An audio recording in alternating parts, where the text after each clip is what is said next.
Oh, wrong game. Bit of a technical difficulty there. But hey, welcome back.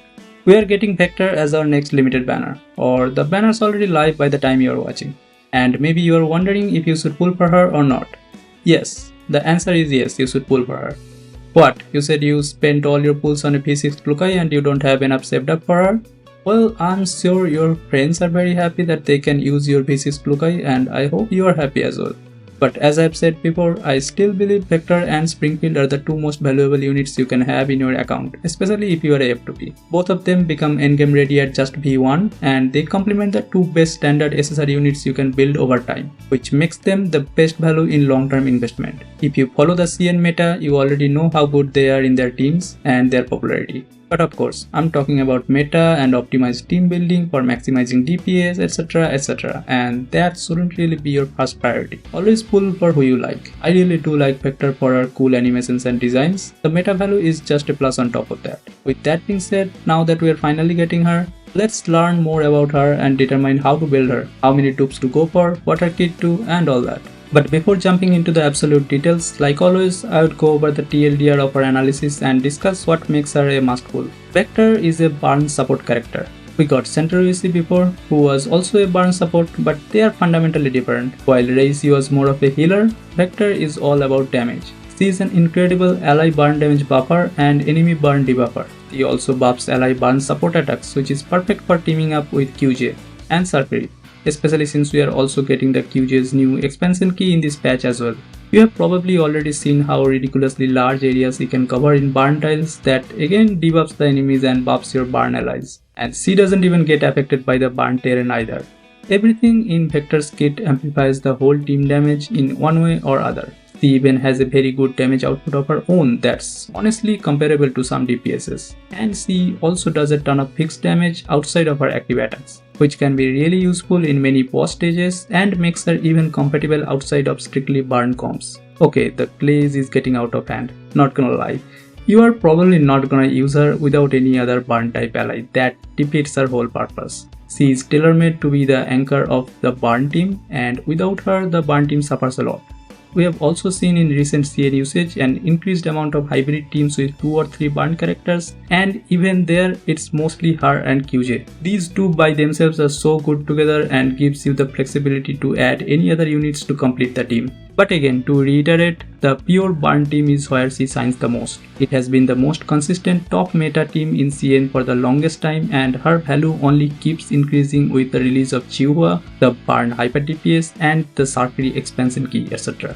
That's why she is considered a must pull for anyone, as she opens up the door to long-term endgame team building utilizing minimum limited resources, which is what helps the F2P. You don't need high investment on her to be viable, unlike P6 Klukai. V1 Vector is widely considered to be her best stopping point and makes her endgame ready. If you want to make her better, get her the signature weapon next. It's again tailor-made to buff all your burn allies and your team damage. And that's what Vector is. Hope you got a somewhat good idea of what her role is and where she fits in. Now let's go over her skills to figure out how her full kit actually works. Starting with her passive, and we'll go backwards from there. Her passive increases team-wide burn type support attacks count, which directly buffs QJ now with her expansion key, and will be useful for Sarkari as well when she gets hers, as well as Chihuahua when she launches. This also enables Vector to put a burn debuff overhit combustion onto enemies with overburn already, which makes them take a fixed damage tick on turn start. Really good for gunsmoke boss fights. But we are not done yet. None of Vector's skills use convected cinders, so whenever it's full at the start of a turn, it consumes all of them and buffs her attack by 10% for that whole turn. Really nice for her own damage output. And lastly, her passive allows her to not be debuffed by the burn type terrain. Now her ultimate is the big, almost map-wide attack that turns the battlefield into burn-type tiles. It's a 7-tile radius, so it's huge. Enemies inside take AoE burn damage and gets burn weakness implanted onto them. At the end of action, they also get the overburn debuff and take increased burn damage. Not only that, all of your allies get an accelerant buff that also buffs their burn damage output and deals an additional 20% of their attack as fixed damage. This ultimate literally has everything baked into it, buffs and debuffs, and we're still not done. Vector can use another skill after using her ultimate. Brother. Anyway, moving on. Her skill 2 is a high single target burn damage dealer, and it puts a smolder debuff onto the target that generates more burn tiles whenever they take burn damage next. And that comes with all the debuffs that burn tiles give to the enemies. So yeah, it also recovers 2 Confectance Index for her. Her skill 1 is another single target burn damage dealer with 120% multiplier. If the target already has any burn debuff on them, then it also does a fixed damage in a 3x3 AoE around the target. This one also recovers her Confectance Index by 2 points. No one cares about basic attack, we are not using that in our rotation, so we move on to our Vertebrae levels. Vector at her base V0 is good. All of our core mechanics we have discussed till now are all accessible from V0. But V1 is considered to be her best breakpoint and a very much recommended pull. Why is that? It buffs her passive and the overheat combustion debuff it puts onto the enemies.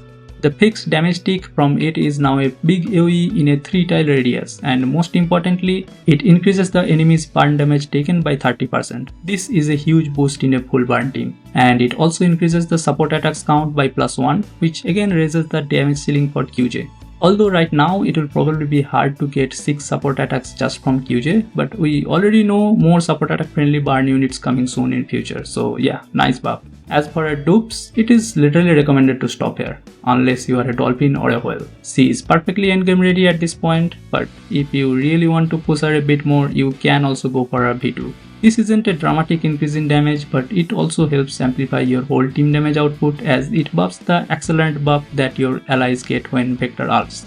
We already know it buffs ally burn damage, which was previously by 10% and is now by 30%. It also applies the Blazing Assault 2 buff onto the allies and cleanses 2 debuffs from them, all for 2 turns. While this is not the most necessary Vertebrae level to go for, it is a nice team-wide damage plus utility buff overall. Beyond this, her Vertebrae levels are mostly her own damage increment levels, but if you do want to continue with more dupes, you should aim to max her at V6. This again improves the accelerant buff from her ultimate. It now gives burn damaging allies 15% crit damage boost and 5% damage boost for every burn type buffs on them.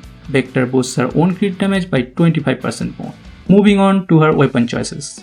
Her signature Banshee's Whisper is the recommended one to get on her, after her V1 though. But in fact it's recommended to get both, because this is an excellent SMG that boosts your burn type allies damage output by 25% more.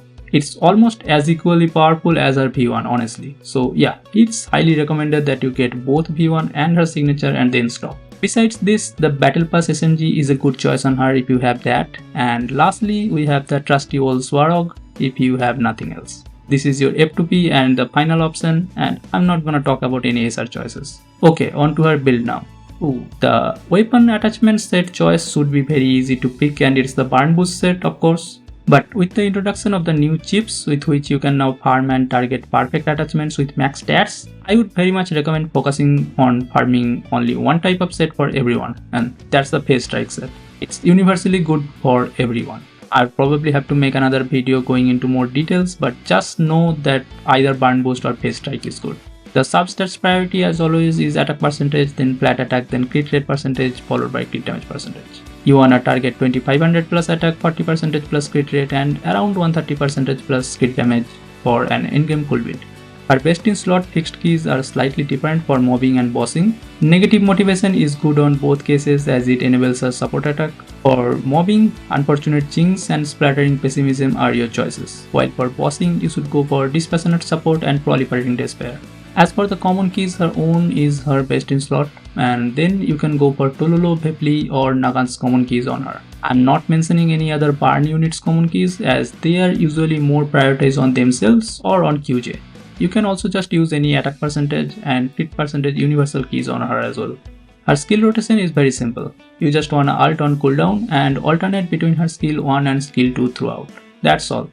And also you wanna go with her before your other dolls so that they can take the full advantage of all the buffs and debuffs planted by Vector.